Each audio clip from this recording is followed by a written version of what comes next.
Buffy gets therapized. Buffy dies, Xander cries, and we all learn about doing the hard thing. Mended light.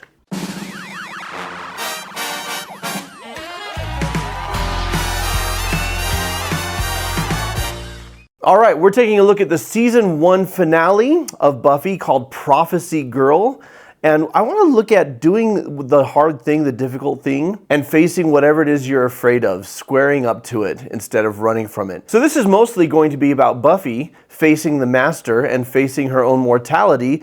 But first, in this same episode, we have Xander finally, I don't want to say manning up because it sounds like a misogynistic term, but it's the only thing that's coming to me. Xander mans up and finally asks Buffy on a date because he's been trying to talk himself into it all dang season. Willow, don't you have a thing? A thing? The thing that I have, which is a thing that I have to go to. See you later. What on earth is her deal? She's Willow. So, Buffy, I wanted to, there was this thing I wanted to ask you, to talk to you about. Okay, what's up? Let's go over here and sit. Okay, now you're making me nervous. Oh, no, there's nothing to be nervous about. Really, it's silly. Hey, leave. That is a jerk thing to do, but it makes me laugh. Hey, leave. Well?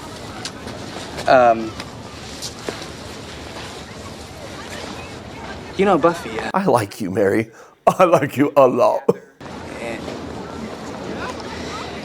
Oh, God. What are the odds that a girl like me and a guy like you... Buffy, I want you to go to the dance with me. You and me, on a date. Go to the dance with me. On a date. I don't know what to say. Well, you're not laughing, so that's a good start. Buffy, I like you. A lot. And I know we're friends, and we've had experiences, and we've fought some...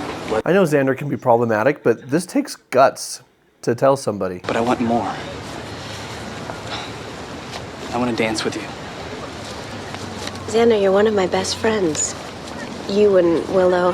Well, Willow's not looking to date you. Or if she is, she's playing it pretty close to the chest. Spoiler alert, well... Spoil the friendship that we have. Well, I don't want to spoil it either. But that's not the point, is it? You either feel a thing or you don't. That's great. I don't. Xander, I'm sorry. So far, so good for Xander, honestly. I just don't think of you that way. We'll try. I'll wait. Now it's iffy. Forget it. I'm not him. I mean, I guess the guy's got to be undead to make time with you. Ouch. Really harsh. Look, I'm sorry. I don't handle rejection well. Funny, considering all the practice I've had, huh? Xander, I'm sorry, I never... You know what? Let's just not. All right, look, something I'm going to be exploring here as we go through this series, because is Xander the worst character on TV? There are internet essays, YouTube essays to that effect, and I don't think so. There are some things Xander does that are awful. We'll get there in season 6 for sure. And there's also just the general misogyny, self-centeredness, objectification of women that he is guilty of that I understand, especially for female viewers. They've known a lot of Xanders, and it just gives them all the ick. So I'm not going to deny any of that. But there's also the fact that Xander is incredibly loyal to his friends. Later on, we see that he's basically like Sokka in Avatar: The Last Airbender in the sense that all of his friends are superpowered and he's this normal person, but he's putting his life on the line to fight with them for what's right. So Xander is a mixed bag. I really like this scene overall. I like that he's candid. I like that he's direct. I like that he's courageous. And I also like that he says you either feel something or you don't. This is Xander doing the hard thing. And it takes courage to tell someone how you feel and risk the possibility of rejection. But it makes me sad that he sees it as rejection, or we even use that word. He was closer to it when he says you either feel a thing or you don't. The fact is, if someone doesn't have romantic or sexual feelings for you, it's not a rejection of you as a person. It's just there or it isn't. I don't like it when she says no and then he starts being petty, but to his credit, when she calls him out and says that's really harsh, he says, I'm sorry. He says, "I'm sorry, I don't handle rejection well." He doesn't, he tries to put it on her for a second, and then he walks back on that and he says, "No, this is me, it's on me, and I apologize, essentially for treating you that way." In my mind, this is one of the better Xander moments, and a good model overall for how to have this type of conversation. Now, that's the little hill that needs to be climbed. Now let's talk about the mountain, facing death. Giles, you're not gonna believe this. It's clear. It's what's going to happen. It's happening now. Angel. Can't be. You've got to be wrong. I've checked it against all my other volumes. It's very real. Well, there's got to be some way around it. Listen, some prophecies are a bit dodgy. They're mutable. Buffy herself has thwarted them time and time again. But this is the Codex. There is nothing in it that does not come to pass.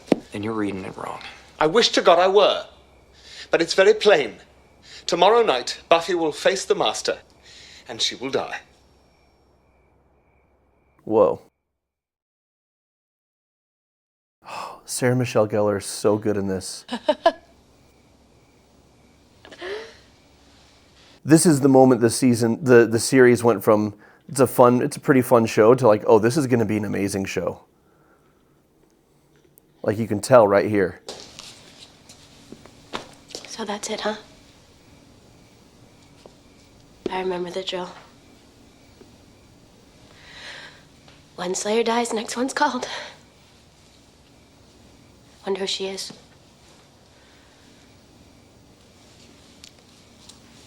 Will you train her? Or will they send someone else? Buffy, To say how he's gonna kill me? Do you think it'll hurt? Don't touch me!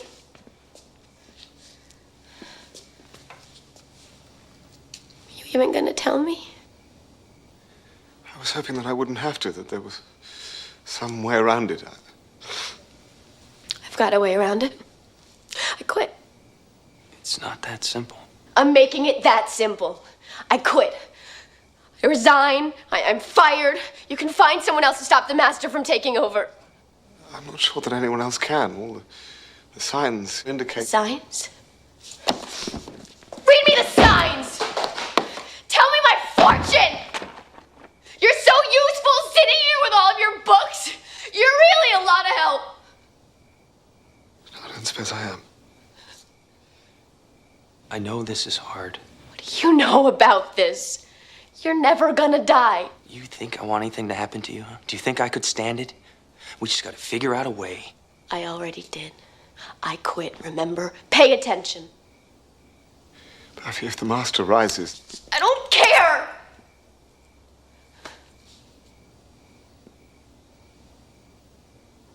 I don't care.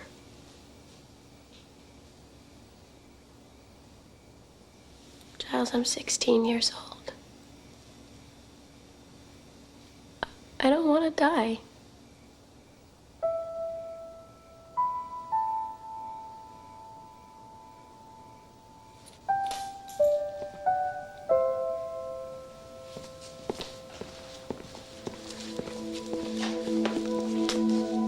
That's amazing.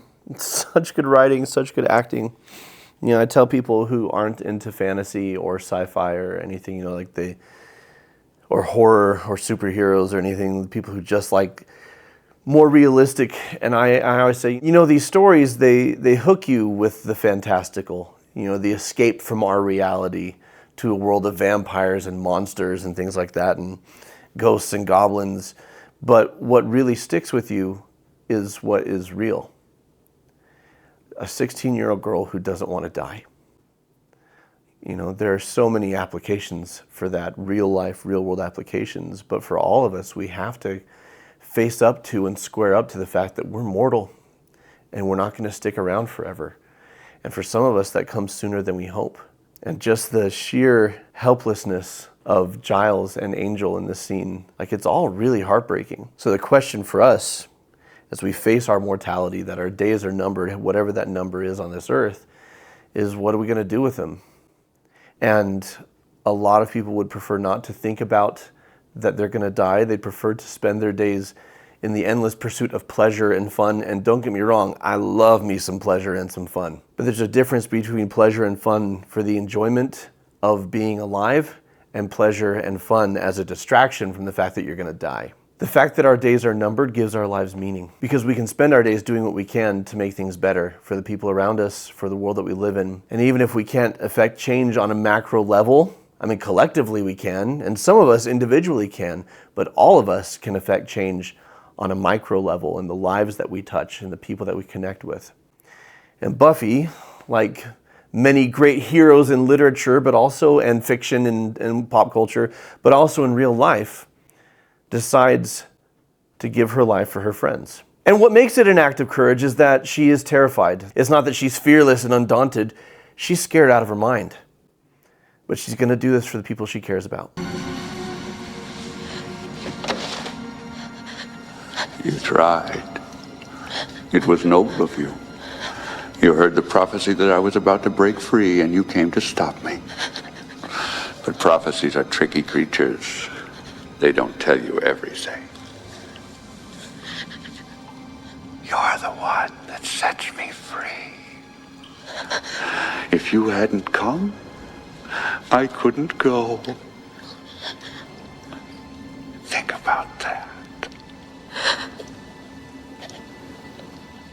So you're not just dying, you're dying for nothing. You didn't die to save your friends. You died to assure their destruction. And by the way, I like your dress.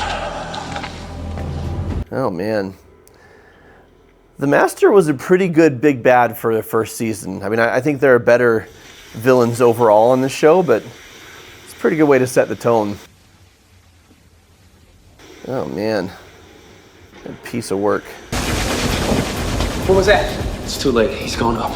I kind of like Angel and Xander as a duo. Because Angel's obviously cooler. He's immortal. He's muscular. He's powerful. But there are things Angel just can't do.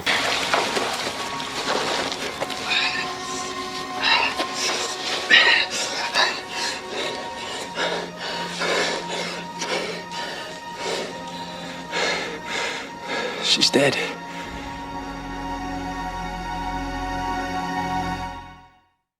Do you love these cut to black for commercials? Some of you never, you're too young. Not dead. She's not breathing. But if she drowned, there's a shot. CPR. You have to do it. I have no breath.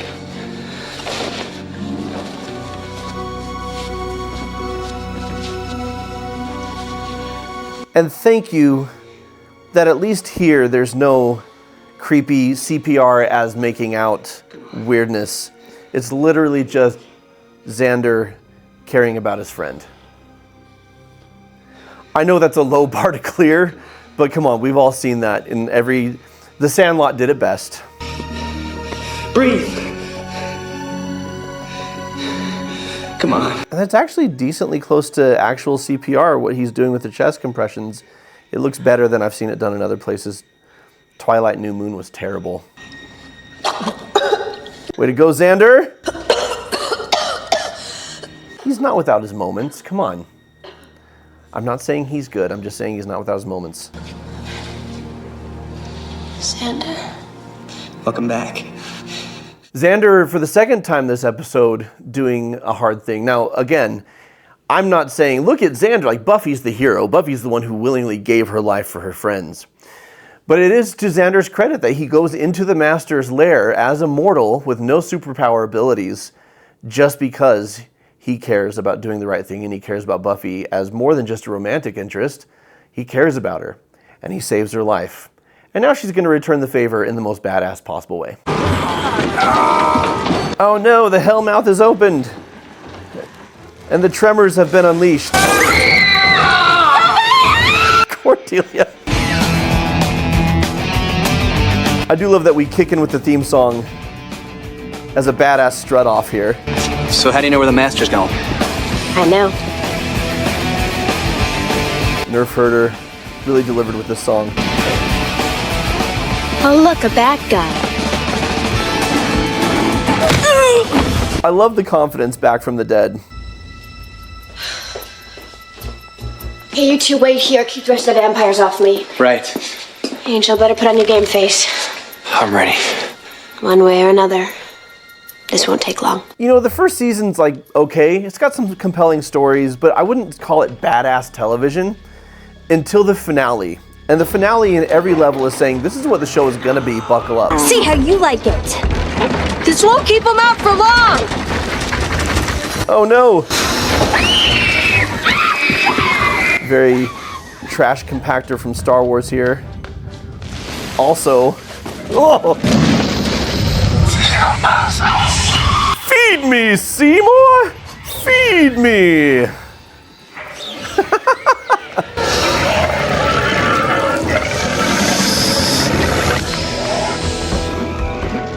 Yes. Come forth, my child. Come into my world. I don't think it's yours just yet. You're dead. I may be dead, but I'm still pretty. Which is more than I can say for you. You were destined to die. It was written. What can I say? I've flunked the written. What I love about Sarah Michelle Gellar as Buffy, and I was watching, my kids are old enough that I'm like, you can watch the first 3 seasons. The college years gets a little too spicy for them. We're going to wait till they're older. But you want to watch Buffy, you can watch the first 3 seasons. And my daughter's like, she's funny. I'm like, yeah, she is. We love that about Buffy. She got sass for days.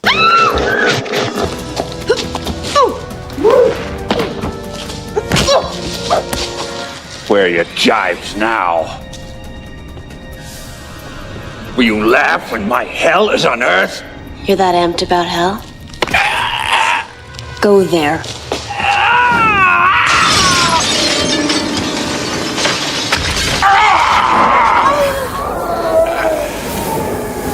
So in case you've never seen the show, she's basically endowed with superhuman capabilities. She's basically a superhero who fights monsters.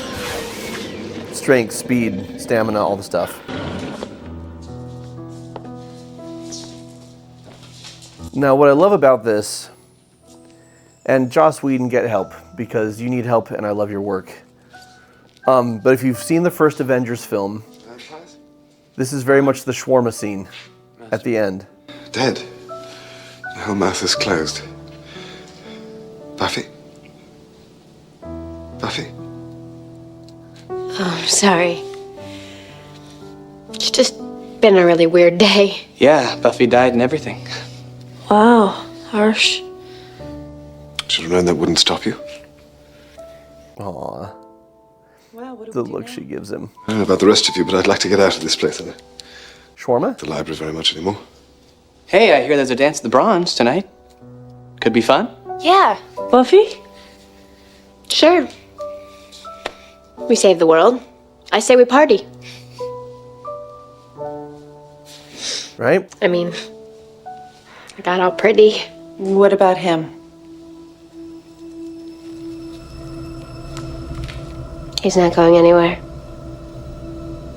Loser. Great way to cap off that season and pivot us towards what's to come. When it comes to doing the hard thing, doing what you're scared to do, there is something to be said about harnessing your inner badass and recognizing, I can handle this, I've got this, I've got the power within me. You need that confidence.